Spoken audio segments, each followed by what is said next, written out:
Bonjour à tous, livre en live numéro 6. Livre en live les mardis à 18h pour garder le lien entre les auteurs et leurs lecteurs. On reçoit et on est plus qu'heureux aujourd'hui Timothée de Fontbelle pour Alma, le vent se lève.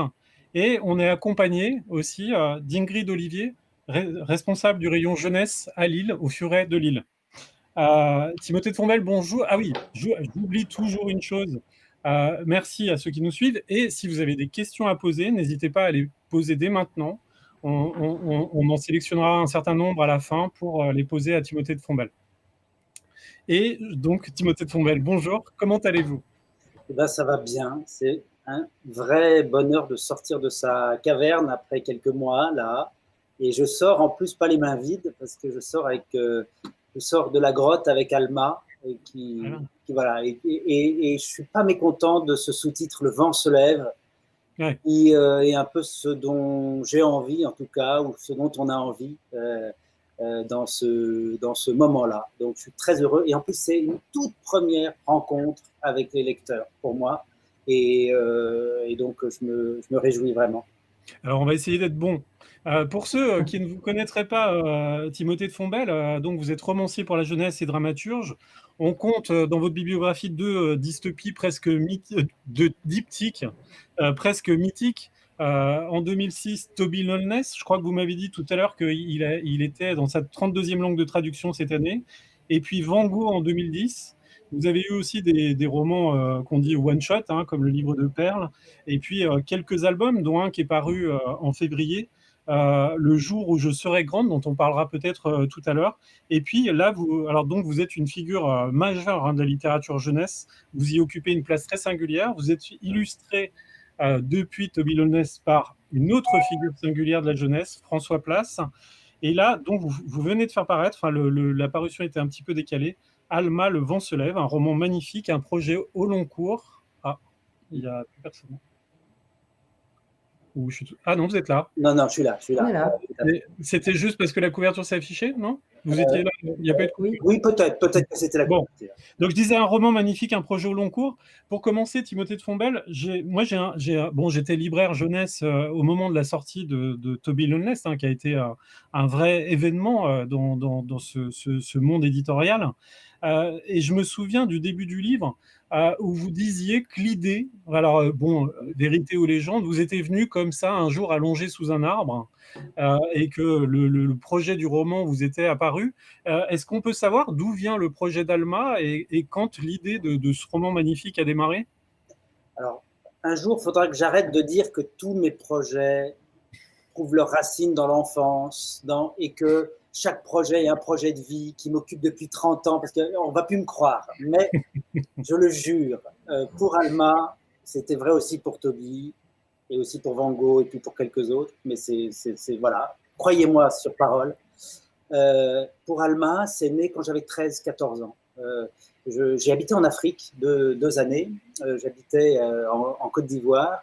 Et pendant les vacances de la Toussaint, un beau jour d'octobre, c'était les vacances de la petite saison des pluies, on nous avait emmenés, mes frères et sœurs, mes parents nous avaient mis dans la voiture et nous avaient emmenés vers la côte du Ghana, cette longue côte qu'on appelle la côte de l'or il y a quelques siècles, et qui est l'endroit où un chapelet de forts, de forteresses demeure, des endroits où ont été parqués, rassemblés, vendus une grande partie des esclaves qui ont quitté l'Afrique du 15e au milieu du 19e siècle, il n'y a pas si longtemps que ça. Et donc, ces forteresses blanches sont des forteresses hollandaises. Ça a été un choc pour moi de les découvrir et de me rendre compte, mais j'en ai un peu la chair de poule dans mon corps d'enfant en plus, avec cette hypersensibilité qu'on a, de me rendre compte de l'extraordinaire tragédie qui s'est vécue là. Et donc, je n'ai pas découvert mon thème, là, celui d'Alma, dans des livres d'histoire, où j'en avais jamais entendu parler avant. J'avais beau habiter en Afrique, même être collégien dans un collège franco-ivoirien, pas du tout dans le lycée français d'Abidjan. Donc, a priori, il y avait tout ce qu'il faut pour en entendre parler. Et en fait, j'ai découvert ça dans ce labyrinthe-là, posé sur la mer, avec la végétation complètement à l'abandon à ce moment-là.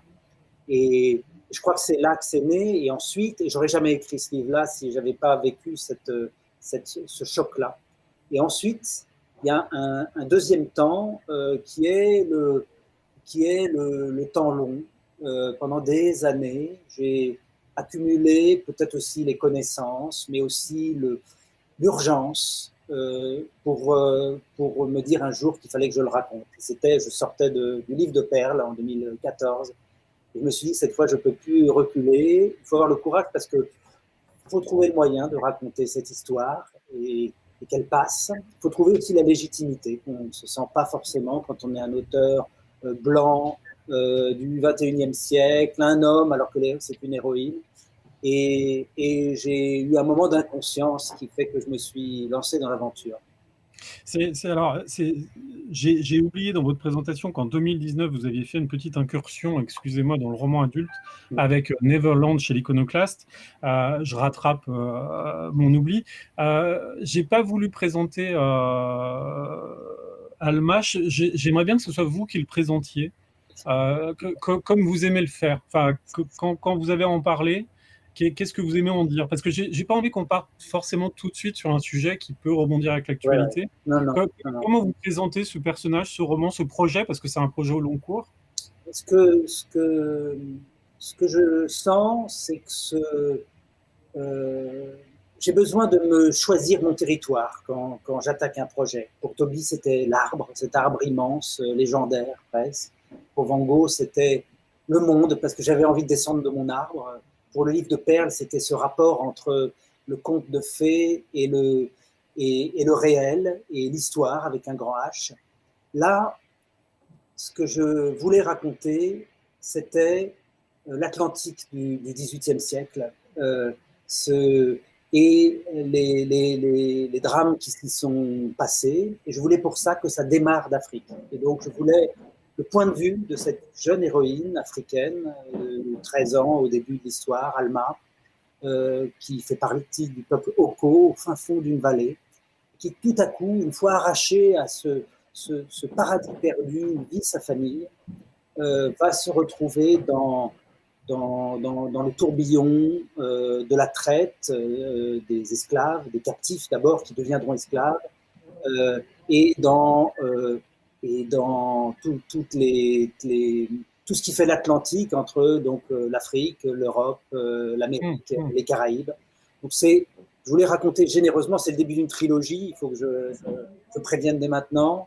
C'est-à-dire que c'est tout ce que j'aime, c'est raconter un destin sur des années, avec des années de ma vie aussi en provision à donner au lecteur. Et, et si possible aussi prendre le lecteur à la gorge et ne pas le lâcher une seconde, et donc ajouter, surtout ne pas me contenter d'un sujet ou d'un témoignage ou d'une dimension mémorielle pour raconter des personnages, des êtres vivants, de l'aventure, roman d'apprentissage un petit peu.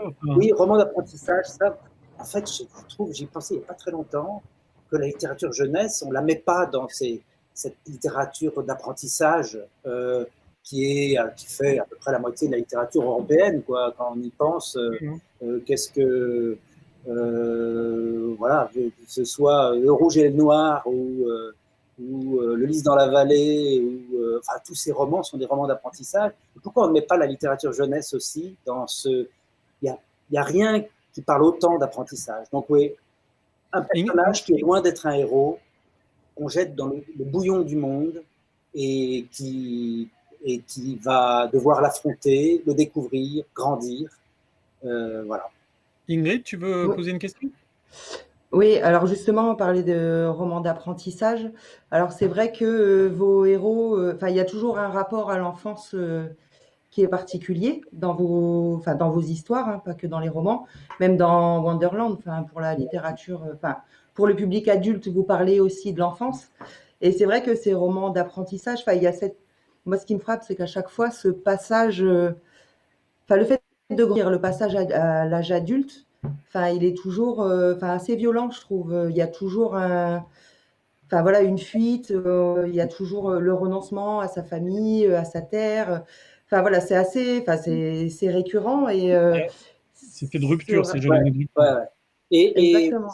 si c'est récurrent, c'est qu'il faut s'y attarder, c'est qu'il y a quelque chose, Il faut il y creuser. a quelque chose à faut creuser. Ouais, je pense que il y a ce fossé, en effet, du passage à l'âge adulte.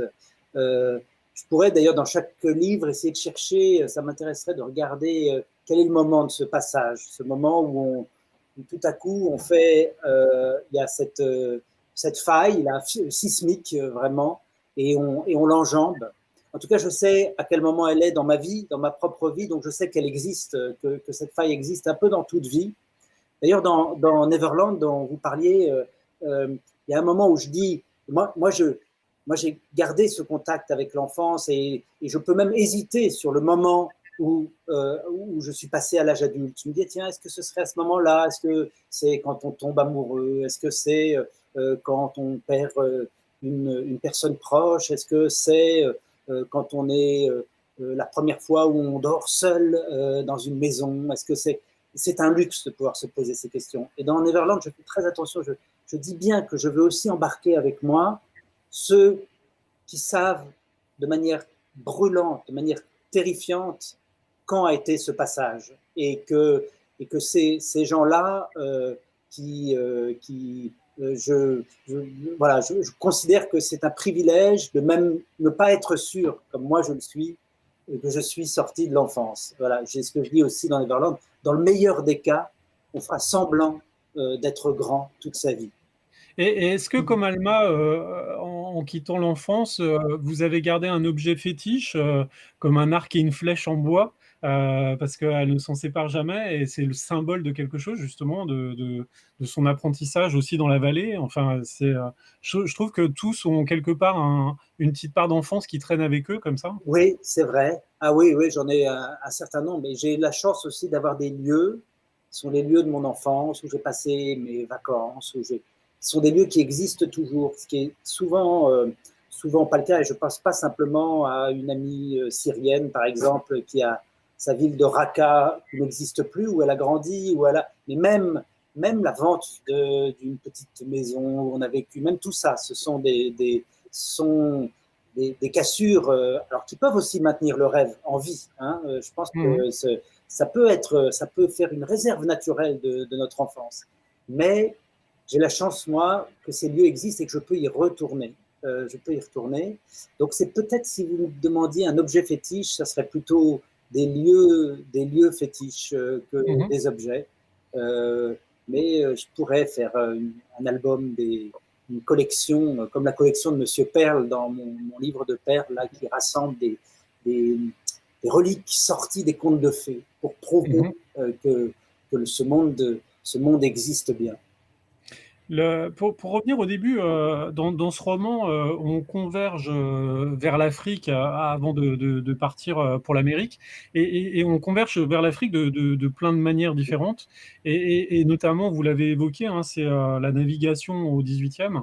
Et ce qui est bien avec ce roman, c'est que pour une fois, la jambe de bois, on sait d'où elle vient, elle n'est pas en bois au départ, et on comprend comment un capitaine de vaisseau au 18e peut obtenir une jambe en bois Ouais. dans un moment délicat. Comment on a l'impression que ce roman est énormément construit aussi sur la navigation, ce bateau, ce qui va s'y passer, ce qui va s'y dérouler, cette traversée, enfin, sur ce qui prépare cette traversée. Enfin, c'est vraiment, ça rejoint aussi toute une littérature jeunesse et adulte de flibuste, de navigation, Oui, c'était la partie plus familière de cet archipel-là que je créais. C'est une partie qui est plus présente dans la littérature déjà, qui est donc une sorte de terrain connu qui peut-être était une stratégie inconsciente en écrivant pour qu'il y ait du familier, alors qu'il allait avoir l'Afrique ancienne qui est si peu présente en tout cas dans la littérature européenne, l'Afrique d'avant le XVIIIe siècle, on va dire. Et donc, je, je pense que j'avais besoin de tendre une main plus familière à mes lecteurs. Et c'est peut-être ces histoires de trésors, ces histoires de pirates, ces histoires de bateaux. Mais ensuite, ça ne suffisait pas. Je ne voulais pas simplement que ce soit un peu un prétexte à aller se pencher le nez sur mes histoires et à découvrir autre chose que ce qu'on attendait. Donc, il y avait une autre raison qui est que tout simplement, par exemple, l'architecture navale, elle compte énormément dans l'histoire que je raconte. C'est-à-dire que ce navire négrier, qui s'appelle la Douce Amélie dans mon livre, il est inspiré d'un bateau qui a vraiment existé, qui s'appelle l'Aurore, dont j'ai tous les plans, une cinquantaine de plans. J'en ai même pris un là pour pouvoir montrer, mais c'est des grands plans qui permettent bon, on ne voit pas très bien, mais on voit. Voilà. Tout qui me permettent, parce que cette architecture navale, elle est révélatrice de ce qu'ont vécu ces millions, ces 12 ou 15 millions de personnes arrachées à leur continent. Et tout à coup, ce n'était pas le prétexte à faire battre la voile quand le vent se lève, pas simplement quelque chose de... Voilà, le charme du roman d'aventure, c'était dans l'organisation du bateau, dans ces sortes d'échafauds qui sont construits dans la cale pour pouvoir mettre 2 couches de captifs sur des hauteurs de 70 cm. Tout ça, ça fait partie de ce que je voulais dire. Donc, je faisais semblant d'attraper le lecteur par une quête de trésors et par un beau bateau à 3 mâts, toute voile dehors. Et en fait, je pense que mon but était surtout que ce navire parle de cet objectif un peu que j'avais de porter la voix de ces personnes captifs, réduits en esclavage. Ingrid. Du coup, oui, c'est vrai, c'est ce qui fait que parce que quand on est à l'extérieur du bateau, voilà, sur la navigation, il y a très peu de choses. Alors après, j'ose pas trop dire pour pas révéler certains épisodes, mais c'est vrai que c'est ce qui fait aussi que nous, en tant que lecteurs, on se retrouve quoi dans la cale du bateau, dans les soutes. On est complètement immergé dedans. Et c'est vrai que c'est hyper fort parce qu'au début, on le sent, le souffle d'aventure, tout ça. Mais oui, effectivement, parce qu'on se dit voilà, le symbole bateau, symbole de la liberté, etc. Alors qu'en fait, c'est un lieu d'enfer et d'enfermement total. Et c'est hyper fort. Et je trouve que du coup, ça nous immerge complètement dedans. Et après, effectivement, la précision. Voilà, on découvre plein de choses. Savoir que c'est documenté, que c'est encore. Voilà, ça marche encore mieux, quoi. Donc, mais c'est assez fascinant, quoi. Ouais, mais Ingrid, ce qui me frappe vraiment dans tout ça, c'est que cette information que je peux donner là-dessus, elle n'avait aucun intérêt si je donnais pas envie de la lire, donc d'aller au bout. C'est ça que ça me fait penser je me rappelle d'un directeur d'école qui m'avait dit, dans la cantine, on a réussi à faire que du bio, les enfants mangent, il n'y a que des brocolis et des légumes, etc. Et quelques minutes après, je parle aux enfants, je dis alors, vous avez un régime alimentaire incroyable, et tout ça. Il me dit, ah ben non, nous on mange que du pain. On mange que du pain. Donc, c'est super d'avoir du bio et des brocolis dans une cantine, mais encore faut-il que les enfants le mangent. Et ça, c'est ça ce qui est beau dans la littérature jeunesse, c'est qu'il faut s'en faire aucune concession. C'est-à-dire, je suis fidèle dans chaque mot à ce que je suis. Jamais je n'ai voulu, c'est même pas faire plaisir, j'espère bien que j'essaie de faire plaisir, mais jamais je me suis... oui, j'ai fait un produit, j'ai voulu faire quelque chose qui passe comme ça. Et donc, totale fidélité à ce qu'on est, et en même temps, vouloir que le lecteur soit avec nous. Il n'y a pas longtemps, je me suis dit, mais pourquoi j'écris? Et en fait, j'ai réalisé que j'écris pour rendre le monde un peu plus beau, probablement, mais j'écris aussi pour ne pas être seul. Alors, pourtant, je ne suis pas seul, j'ai plein d'amis, je vous jure, comme je ne suis pas un sans-amis, comme disent les jeunes collégiens, mais ne pas être seul au sens où être seul avec mon aventure. Si je suis seul avec la satisfaction d'avoir fait un bel objet, là, quelque chose vraiment, ça ne m'intéresse pas. Ce que je veux, c'est vraiment, et surtout pour ce livre-là, qui me dépasse un petit peu par son propos, je veux emmener les lecteurs avec moi. Donc, il ne fallait pas que je sois trop savant sur le bateau. Il fallait une seule chose, c'est que les lecteurs embarquent et soient là, bien présents, et se rendent compte et ouvrent les yeux et envie d'être encore là. Et pour être plus précis sur ce qu'on dit, hein, c'est 550 destins casernés dans ce bateau prison. Vous donnez des détails hein, sur le prix d'un esclave. Un esclave, c'est 50 litres d'eau de vie, 3 fusils, 3 barres de fer, 2 fusils, un peu de poudre à canon.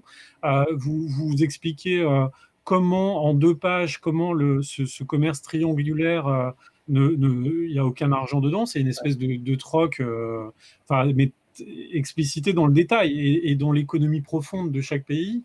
Vous prenez le temps de donner les détails qui comptent. J'ai l'impression que vous avez digéré toute une histoire d'une époque, donc le 18e, hein, qui est une époque qui donne à réjouissance quelque part, parce que c'est aussi une aventure maritime, c'est une aventure commerciale, même si aujourd'hui on peut se dire mais quel commerce, mon Dieu.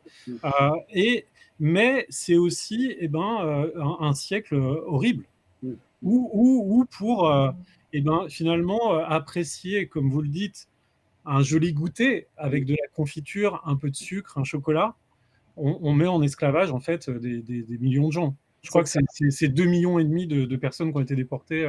Ouais. C'est très important non, même plus que ça, plus de 10 millions. Non, plus que autour de 12 millions. 12 millions, bon, il y a un peu il y a peut-être de petites variantes dans les chiffres. Alors, en plus, ne parlons pas de la mortalité en arrivant, qui était gigantesque dans les 10 premiers. Il y avait 10 ans d'espérance de vie en arrivant dans les plantations. Mais ces plantations, en effet, ça c'est très très important, ces plantations, elles ne cultivent pas du blé pour faire le pain qui nourrira un peuple. Non, elle fait donc du sucre, du chocolat, du café, un peu éventuellement de vanille, de l'indigo, c'est-à-dire des produits absolument pas nécessaires et qui sont des produits, ce qu'on appelle le luxe, c'est-à-dire ce dont on pourrait se passer. Et c'est ça c'est une dimension. Ce qui fait le bon goûter d'un enfant. Voilà, le bon goûter, voilà, exactement. Et alors, évidemment, ça ne serait pas plus pardonnable si c'était du pain. Mais là, il y a quelque chose dans ce commerce qui est d'une dureté quand on réalise. Et ça, j'ai essayé, en effet, par des petits moments et par des voix, la voix, par exemple, d'un certain Poussin, le charpentier, qui va expliquer comment ça marche, effectivement, en 2 pages, 3 pages. Et ça, c'était des défis que je me fixais, après avoir digéré vraiment, alors là, je ne sais pas combien, mais je me suis trimballé pendant des années avec des valises de livres, des centaines de livres, pour bien tout connaître et ensuite tout balayer et raconter mon aventure là-dedans. Et donc d'essayer de faire des synthèses comme ça pour dire l'essentiel et suite au pacte que je fais avec le lecteur au début, qui est: ne t'inquiète pas, tu as 12 ans, tu as toutes les tentations du monde pour ne pas me lire, moi, Alma, mais je vais être au rendez-vous et tu vas voir, je vais te tenir maintenant, ensuite fais-moi confiance. Et quand on a fait ce pacte et qu'on l'a scellé en quelques chapitres, on peut s'arrêter, se poser. Dans Van Gogh, je parlais de la floraison des capriers, tout à coup sur 2 pages. Et ça n'est possible que si la confiance est née entre le lecteur et l'auteur. Et j'adore ces lecteurs je dis de 12 ans, mais à vrai dire, ils ont vraiment entre 12 et 112, mes lecteurs, mais disons les jeunes lecteurs, ils sont tellement volatiles, ils sont tellement que l'écriture doit être, ça doit être de la magie du début à la fin. Je dis ça doit, je dis pas que ça l'est malheureusement, mais c'est ça le défi qu'on a, et j'adore ce défi, ça pousse au meilleur. Et Ingrid, tu veux pas, il me semble que tu voulais parler un peu de la temporalité de ce roman qui est un petit peu original Ouais, par rapport aux autres. tout à fait, parce que pour emmener le lecteur, on a l'habitude, enfin c'est vrai dans le livre de Perle, dans Van Gogh, on démarre, enfin on est tout de suite dedans, on démarre tout de suite dans l'action en général dans vos Ouais, romans. ouais. Et là, alors, est-ce que c'est intentionnel? Est-ce que c'est parce que c'est un récit plutôt historique avec un fond, très fort? Et là, non, on démarre. Enfin voilà, on est dans la chronologie, quoi. On n'est plus Ouais, dans les allers-retours dans le temps. Alors, ça fonctionne quand même tout aussi bien au début, parce que quand on est dans cette espèce de, on découvre cette vallée avec ces deux enfants sous le zèbre sans ouais, rayures. ouais. Enfin voilà, on y est, on prend petit à petit de la hauteur, du recul, et ça fonctionne tout aussi bien. Mais du coup, le choix, enfin, est-ce que c'est intentionnel? D'habitude, vous démarrez Ouais. complètement différemment. C'est venu naturellement? C'est parce que c'est un récit plutôt historique? Oui, ça a été une des règles du jeu que je me suis fixé, la chronologie. Je prends mes histoires normalement par le milieu, enfin, à vrai dire, je les prends n'importe comment. C'est plutôt des poupées russes, mes histoires, avec des empilements, et souvent par le cœur. Je sais pas, Toby, par exemple, ça démarre par la course-poursuite. On prend Toby dans sa course, comme ça, et on le suit. Et on revient ensuite au passé. Van Gogh, même chose, à vrai dire. Le parvis de Notre-Dame dans Van Gogh, et 40 hommes couchés sur le pavé qui vont être ordonnés, et la police qui arrive et qui cherche quelqu'un, un meurtrier. Et c'est l'un de ces hommes qui se lève. Ça, voilà, je prends toujours par le centre. Là, je voulais changer un peu par défi personnel, de même que c'est écrit au présent, au temps présent, présent de l'indicatif, qui est très inédit pour moi. J'aime le passé qui embellit tout, qui rend tout romanesque. Là, je voulais que ce soit au présent. Première phrase du livre, c'est un zèbre sans rayures, debout dans les herbes jaunes avec deux enfants couchés dans son ombre. Moment apaisé, complètement, euh, parce que je voulais bâtir, pour une fois, en premier, le fameux paradis perdu qu'il y a un peu dans tous mes livres. Je voulais commencer par lui. Et pourtant, dans la première phrase que je vous ai lue, il y a déjà la menace. Il y a déjà le danger est là, on le sent pas, mais en fait, c'est un danger. Un zèbre sans rire, ça n'est pas possible. Donc, qu'est-ce qui se passe? Qu'est-ce que c'est? Quel animal a réussi à rentrer? Et que veut dire, si cet animal est rentré, il y a une faille dans ce monde clos sur lui-même qui est un paradis. Donc, je pense que je voulais commencer par là, et je m'y tiens vraiment. Alors ensuite, en revanche, ce que je ne sais pas encore faire, c'est raconter une histoire qui se passe avec le même personnage du début à la fin et qu'on suit.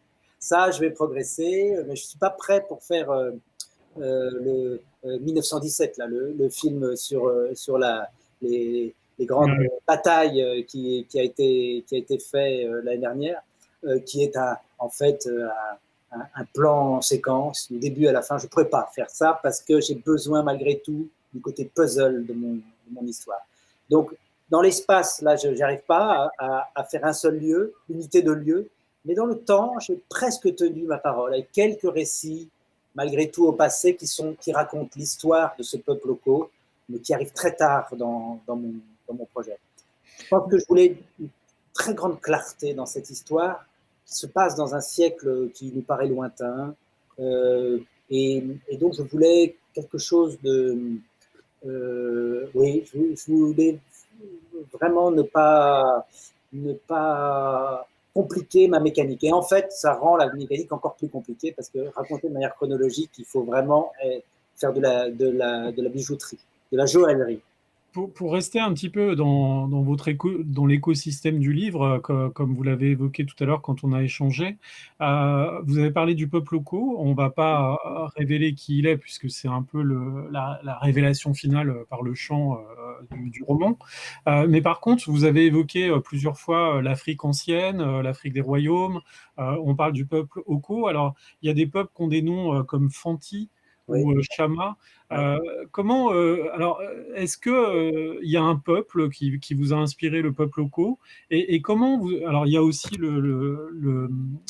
le peuple de Silim, Silim, ouais, Silim, royaume de Boussa. qui est peut-être un peuple africain Ouais, musulman. ouais. Comment vous avez comme ça traduit cette histoire africaine et cette histoire africaine en fait? Alors, j'ai d'ailleurs une grande chance par rapport à. Je vous ai dit que mon projet a 35 ans ou quelque chose comme ça, mais je ne suis pas sûr que j'aurais pu l'écrire comme ça il y a 20 ans ou il y a 15 ans, ou il y a 15 ans quand j'ai écrit Toby. Parce que l'histoire progresse énormément, Mhm. la recherche sur l'histoire africaine. Et même moi, j'avoue qu'au tout début de mon projet, je me suis dit, allez, l'Afrique d'où elle vient, je vais en faire une Afrique, l'Afrique éternelle. Voilà, hein, l'Afrique, c'est toujours l'Afrique, ça sera toujours l'Afrique. Non, non, il y a une histoire de l'Afrique. Et donc, je me suis plongé il y a une chaire d'histoire ancienne qui s'est créée au Collège de France l'année dernière, là. Oui. Mais il y a de très belles publications récentes sur l'histoire ancienne. Donc, c'est vrai que pour le peuple local, qui est une invention, c'est ma seule invention. Vous avez parlé des Fanti, du petit royaume de Boussa, de cette jeune princesse là dont je parle aussi. Tout ça, ils ont existé et je suis au plus près de leur histoire. Ou les Ashanti il y a 3 chasseurs là. Qui sont les chasseurs, ouais. Voilà, voilà. Donc tout ça, leur relation, tout ça est vrai dans le sens où c'est vraiment aux meilleures sources et aux sources les plus récentes sur le sujet. En revanche, je voulais qu'il y ait une part d'imaginaire. Et donc, j'ai choisi, et je trouve que c'était le plus bel hommage qu'on pouvait rendre à une culture, c'est de ne pas être simplement dans la trajectoire typique, unique de l'esclave, de pouvoir y mettre de l'imaginaire, de pouvoir. C'est ça, les histoires qu'on raconte. C'est l'histoire qu'on doit se permettre. Je regarde en littérature jeunesse tout ce qui existe, en tout cas sur la traite, peut-être un peu moins sur l'esclavage, sur la partie américaine, disons, mais la partie traite africaine ou la traversée, c'est toujours le parcours typique de l'enfant arraché à son village et qui va au puits, qui est attrapé, qui est emmené, etc. Et moi, je voulais pour moi, l'écriture, c'est le détour, c'est l'invention, et donc je voulais le parcours atypique, parce qu'il n'y a que ça d'intéressant dans la littérature. Et donc, j'ai inventé ce peuple local et c'est une synthèse de beaucoup de choses qui existent, de beaucoup de peuples qu'on connaît, soit par des traditions orales, soit par l'archéologie qui aussi progresse énormément, même si elle mériterait des moyens 10 fois plus importants pour pouvoir aller sur des sites et découvrir ces civilisations extraordinaires qu'il y a en Afrique. Ensuite, il y a des cas particuliers. Par exemple, le royaume de Boussa, je dois reconnaître que je me suis basé. J'ai choisi ce royaume-là parce que j'avais vu que cette vallée là autour de la ville de Boussa est aujourd'hui, il y a un barrage qui a été construit et qu'elle est sous l'eau aujourd'hui. Et j'aime bien ce genre de trucs qui font qu'on ne peut pas aller vérifier si mon architecture est la bonne. C'est des coquetteries, personne, il n'y a que vous qui le saurez, ça. Et sur le royaume de Boussa, on peut savoir assez bien à quoi il ressemble, malheureusement un peu du regard extérieur, par quelques aventuriers qui sont arrivés un peu plus tard. Moi, je suis en 1787, et là, les aventuriers européens qui sont allés voir, et c'est plutôt 1820 ou 1815, donc un peu plus tard, mais ça m'a permis de savoir comment est habillé le père de cette jeune princesse, de savoir exactement quel est le quotidien, leur culture, donc ça donc à chaque fois je trouvais, et ça c'est des documents qui sont même pas publiés, on peut y accéder par les sites de la Bibliothèque nationale où il y a les manuscrits de ces documents, ou bien ils existent.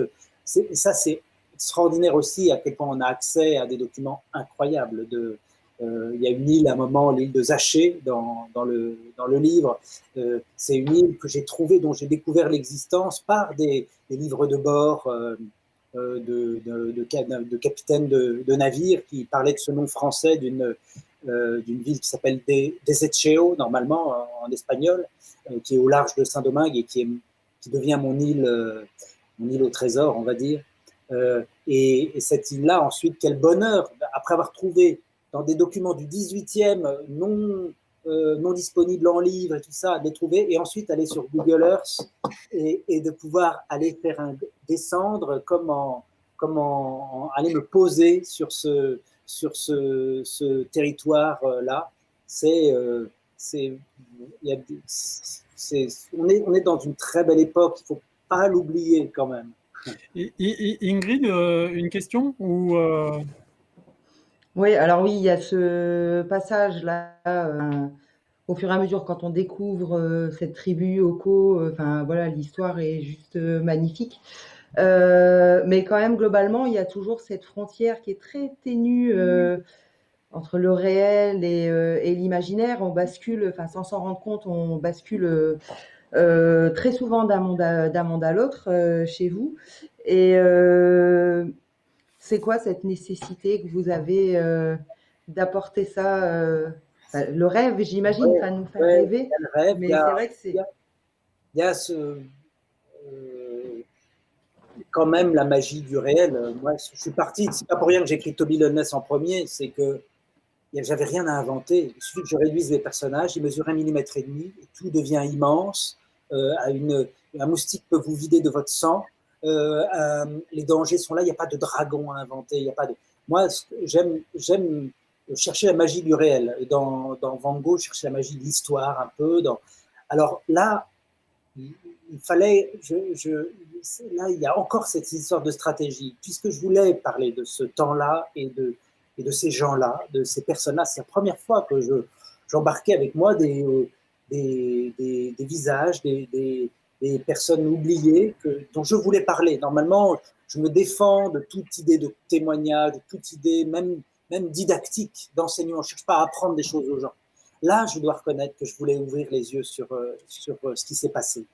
Mais je sentais qu'il fallait que ça frôle le fantastique à des moments, et ça le fait un peu dans ce premier tome, un peu plus tard, mais en lien là aussi avec la culture africaine.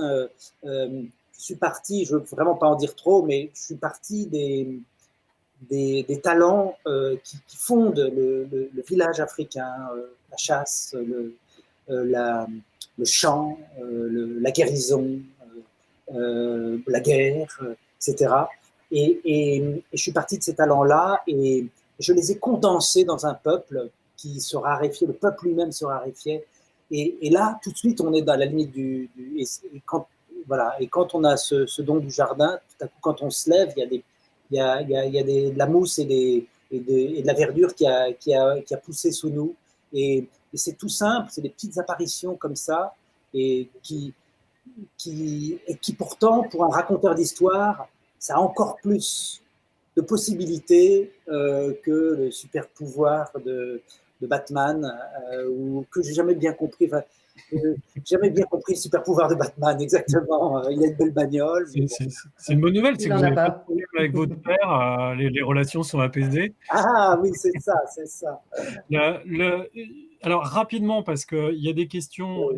mais j'aimerais quand même vous poser des questions qui ne sont pas petites, mais il faudra y répondre rapidement. Timothée de Fonbelle, je suis désolé. Ouais. Moi, il y a une question avec Ingrid. Il y a quelque chose qui nous a beaucoup charmé sur la forme des chapitres. C'est-à-dire que c'est des chapitres assez courts où un titre évoque une image ou quelque chose comme ça, et après, on trouve le sens de cette image en fin de chapitre. Ouais. Et il y a une espèce de dynamique comme ça qui réveille une espèce finalement sur le réel et sur le fantastique, une espèce de poésie par les mots, en fait. Enfin, Ouais. Moi, j'aime bien ces contraintes-là. Voilà, j'écris pas un sonnet qui, quand même, a des contraintes énormes de 14 vers, de quatrains, de tercets, etc. Je suis.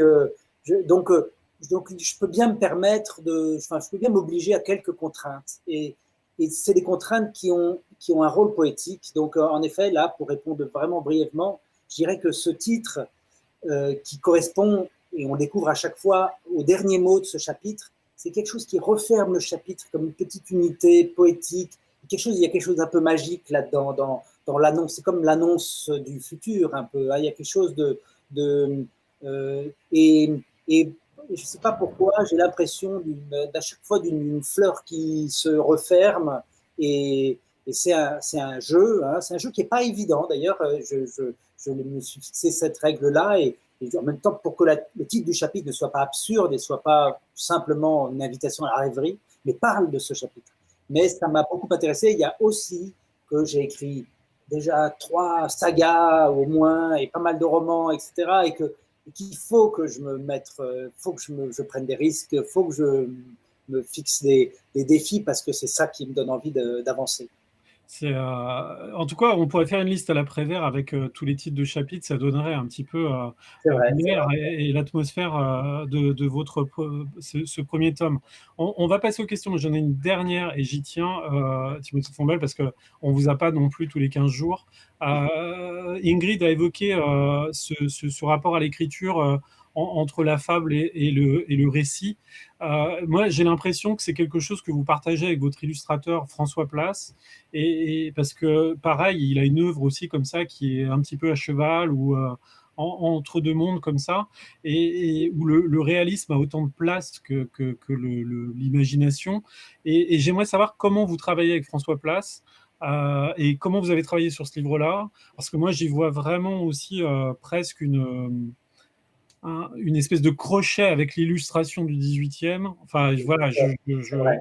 C'est vrai. Alors, c'est une rencontre déjà merveilleuse et ancienne, puisqu'on a commencé avec Toby Lolness. L'idée, c'était Là, quand j'ai commencé Alma, je me suis dit, cette fois, c'est vraiment pour lui. C'est vraiment pour lui. Il a commencé par dessiner des bateaux, par dessiner des batailles, par dessiner... ça. J'ai vu des dessins qu'il a fait à 7 ans, à l'âge de 7 ans.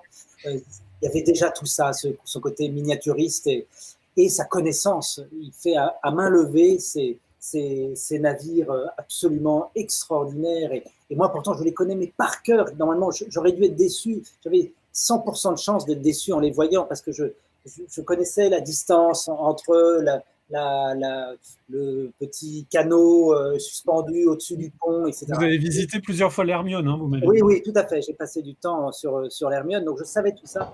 Et non, c'est vraiment une rencontre incroyable. En fait, le travail, il a été simple parce qu'avec François, on peut faire confiance. Donc, j'ai terminé, et là, j'ai été sûr quand j'ai terminé que c'était fait pour lui. Mais je m'étais méfié parce que, alors, en écrivant, je mettais tous les documents dans une pièce avec écrit François, et je me disais, voilà, peut-être ça lui servira. Mais j'avais fait un peu ça pour Van Gogh, et finalement, avec mon éditeur, au dernier moment, on s'était dit, non, il ne faut pas refaire juste la recette de Toby, Timothée et François. Là, il faut renouveler. Et Van Gogh n'a pas été illustré. Donc là, je ne voulais surtout pas lui en parler avant d'être sûr que... Il y a quelqu'un qui vous a aidé à façonner l'objet, c'est-à-dire une illustration toutes les 20 pages, cette couverture un peu toile de Jouy avec différentes scènes du... Là, alors je suis bien content parce que voilà, il faut ce genre de questions pour y penser, sinon on fait comme si tout se faisait facilement. Mais il y a un éditeur qui s'appelle Gallimard Jeunesse, il y a un directeur artistique qui s'appelle Jean-François Saada, des éditeurs qui s'appellent Thierry Laroche, voilà, Isabelle Stoufflet, et toute l'équipe de Gallimard. Et ces gens-là, et par exemple la toile de Jouy, c'est Jean-François Saada, directeur artistique de Gallimard Jeunesse, qui arrive un jour et qui dit regardez ça. Et tout à coup, on se dit il y a quelque chose à faire, à détourner autour de ça. Ensuite, il faut le trait de plume de François, mais l'objet est très important pour moi. Je suis passionné par la partie fabrication du livre. J'adore toute la chaîne du livre, donc c'est vrai que ça me... Et François a travaillé énormément pour cet équilibre-là qu'il y a sur la couverture, et ensuite celui qu'on trouve dans les illustrations. Voilà. On parle la première scène dont on parlait. Couché dans l'herbe. Voilà, couché dans l'herbe. Donc François, une rencontre incroyable, et il ne me déçoit pas. Il a encore 2 volumes pour ne pas me décevoir. Alors, on va passer aux questions. On a une question d'un grand, 10 ans, Noélin. J'espère que je prononce bien le prénom. C'est la première fois que je l'ai sous les yeux. Vous êtes-vous inspiré de Toby pour écrire Alma ? Je crois qu'on s'inspire de tout, donc y compris de ce qu'on a fait. C'est terrible, et en fait, on n'a pas besoin. C'est pas que ce soit un modèle, c'est que c'est le même auteur. C'est la même personne qui écrit, et qui écrit avec les mêmes bagages, c'est-à-dire sa vie, ses rencontres, ses grandes tristesses. Ça me frappe toujours de me dire que même les grandes tristesses de ma vie, elles ont donné peut-être des beaux moments dans des histoires que j'ai racontées. Et donc, tout ça est présent dans le livre. Donc oui, je pense que je me suis inspiré un peu de Toby. En tout cas, je ne sais pas si Noélin l'a déjà lu, je pense, s'il vous pose la question, mais c'est vrai que quand Joseph découvre enfin, Oui, les grands mâts ouais, du bateau, on est presque devant une forêt, ouais, ouais, ouais. comme dans Toby Lowness. Enfin, C'est c'est vrai, c'est vraiment, vrai, c'est vrai. Je parle des 2000 ou 3000 arbres qui ont permis de construire ce bateau. et puis, on a une vision Ouais. 360 Ah qui est oui. absolument magnifique et qui sent bon les embruns. Une question de Jean-François. Vous êtes-vous replongé dans la saga BD de Bourgeon, Les Passagers du Vent? Est-ce que ça fait partie de la documentation que vous aviez? C'est incroyable. Ça fait quelques jours que je réponds à des questions de journalistes ou alors pas encore de lecteurs, et personne ne m'a parlé des Passagers du Vent. Et moi-même, j'en ai pas parlé spontanément. Or, c'est évident. Je, j'ai été biberonné aux Passagers du Vent. Ça aurait été le titre que j'aurais voulu d'ailleurs. Ça aurait été le titre que j'aurais voulu s'il n'avait pas été pris. Voilà, donc il y a quelque chose. Je suis ouais, ça a beaucoup compté. Je pense vraiment que ça a compté. On n'est pas tout à fait dans les mêmes années. Hein, mais il y a des moments, d'ailleurs, et ce qui est incroyable, c'est que pour le coup, sa saga de 5 volumes, et plus maintenant, beaucoup plus, Mm. euh, elle a été écrite fin des années 70. Et quand je disais, j'aurais pas pu l'écrire il y a 20 ans, il y a 30 ans, j'en reviens pas du niveau de documentation de Bourgeon sur Mm. l'architecture navale, justement, mais aussi sur. Il y a des moments, d'ailleurs, il y a quelques personnages que j'ai dû supprimer, que j'avais des personnages haut en couleur sur la côte dans certains forts, dans le fort de Juda, par exemple, Ouais.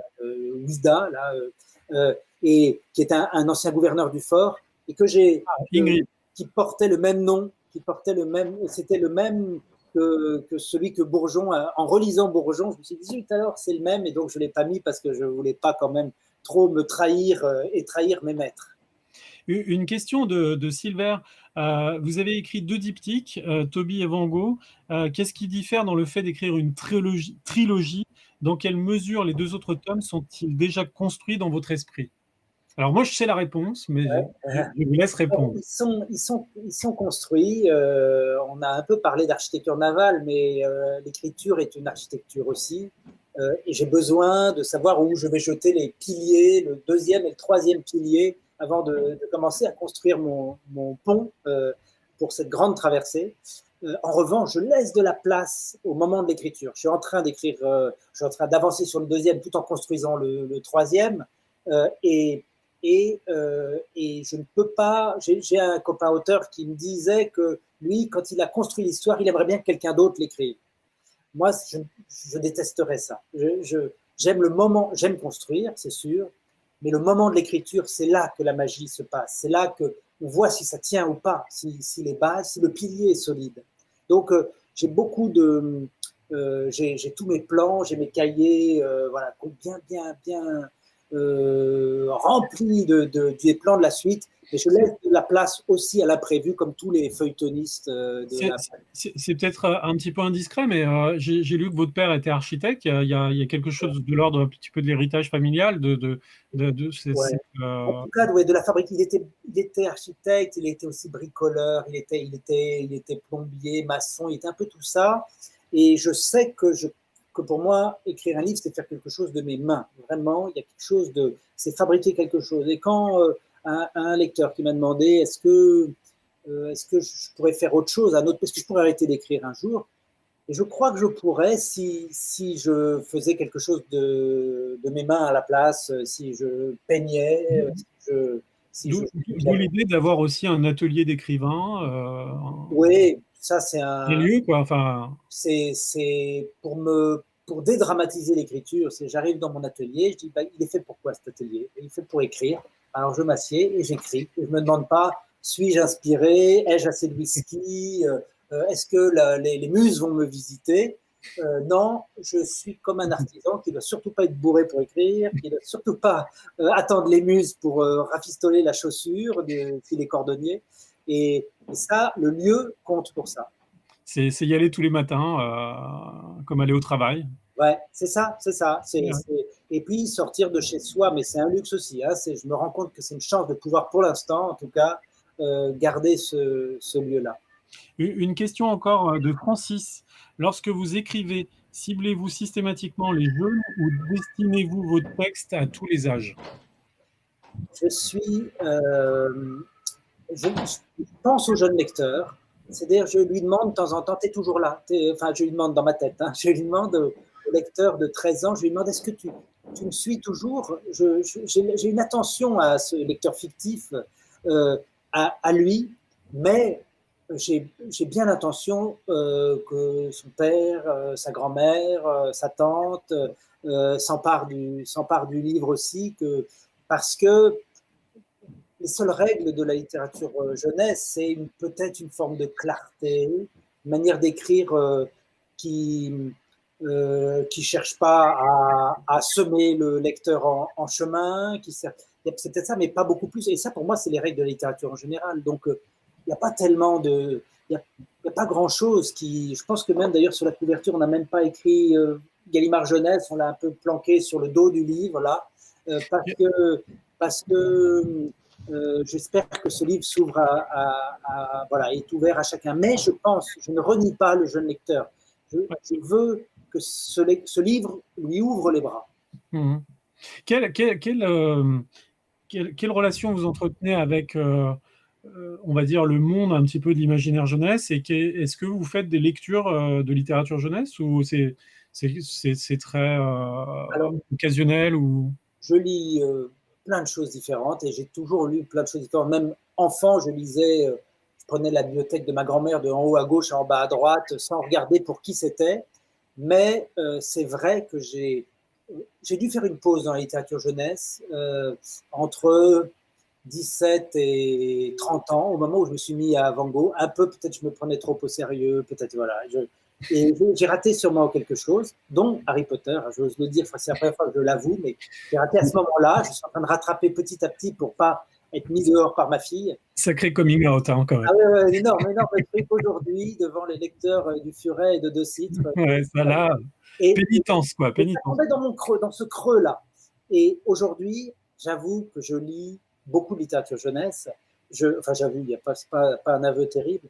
J'en lis pour plein de raisons. J'en lis pour prendre des nouvelles des copains. C'est-à-dire, mes amis auteurs jeunesse, il y a vraiment un lien entre nous qui est très fort. Donc, je lis, si Jean-Philippe Arovigno fait paraître un livre, je me précipite dessus, François Place et Marie Desplechin et tout. Il y a des choses qui ne sont pas dans votre style, qui vous intriguent? Ah oui, à vrai dire, je préfère toujours ce qui n'est pas dans mon style, parce que ce qui est dans mon style, ça m'énerve, ça m'énerve. Mais ce qui n'est pas dans mon style, j'aime admirer, comme tout le monde. Hein, donc, ça m'intéresse de me plonger dans des univers que je ne saurais pas raconter. Qui Timothée de Fontbelle admire en jeunesse? Alors, c'est sans fin. Il faut faire attention parce que depuis un an, là, je préside la commission jeunesse du Centre national du livre. Donc, je pense que j'ai un devoir de réserve. Je m'imagine, c'est la planque, c'est pour pouvoir éviter la réponse. Mais j'admire. Là, je viens de citer Clémentine Beauvais. J'ai trouvé que les petites reines, c'est quelque chose que je serais incapable d'écrire et qui est super bien fichu et qui justement nous le prend par la main ou par le guidon, on va dire. Et donc ça, c'est voilà, ça c'est Ensuite, j'aime énormément aussi des auteurs d'albums. Je suis collectionneur, pas du tout bibliophile, mais je lis beaucoup d'albums jeunesse. J'aime énormément le travail des illustrateurs. J'ai grandi avec les Trois Brigands ou Le Géant de Zeralda et bien d'autres livres, et les Babar et tout ça. Tommy Ungerer mort il y a 2 ans. Et, ouais. Cette petite responsabilité au CNL, avec toute la commission jeunesse du Centre national du livre, qui donne les aides, les bourses d'écriture, etc. Donc on a cette responsabilité-là. Est un poste d'observation passionnant pour être en veille là-dessus et regarder ce qui se passe. Et vous avez, la littérature jeunesse est souvent un petit peu relayée dans une espèce de sous-catégorie de la littérature, pour ceux qui ne la pratiquent pas. Vous avez eu le prix Andersen qui récompense quand même une œuvre. Est-ce que vous êtes sensible comme ça à l'idée qu'un auteur jeunesse aussi construit une œuvre? Alors, je m'en suis rendu compte, l'œuvre, je suis pas... il faut du temps pour s'en rendre compte. Et je la vois, alors je la vois de manière pas du tout intimidante, voilà, c'est pas la comédie humaine, mais je la vois dans le sens d'enchaînement, qu'un livre en appelle un autre et rebondit sur le précédent, et qu'il naît, un livre naît des manques du précédent, et c'est ça, c'est l'œuvre comme écosystème, et finalement ça m'intéresse, alors que j'ai beaucoup rigolé en mettant H au mot œuvre, pour lui donner encore plus d'allure, mais je comprends ce que ça veut dire malgré tout. Je comprends qu'il y a quelque chose du côté de mes albums, par exemple. Et puis là, vous êtes presque dans un grand atelier sur cette trilogie, quoi. Oui, ça je suis parti pour un bout de temps, mais ça, là, je promets quelque chose pour être obligé de le tenir. Hein. C'est ça, c'est des techniques qu'on utilise pour être au-delà de ses ambitions. Donc je dis, ça va être une trilogie. Tout de suite, je regrette, mais c'est trop tard. Et je suis parti dans l'élan. Timothée de Fontbelle, je vais vous demander quand même si vous avez eu une lecture pendant ce confinement qui vous a vraiment intéressé.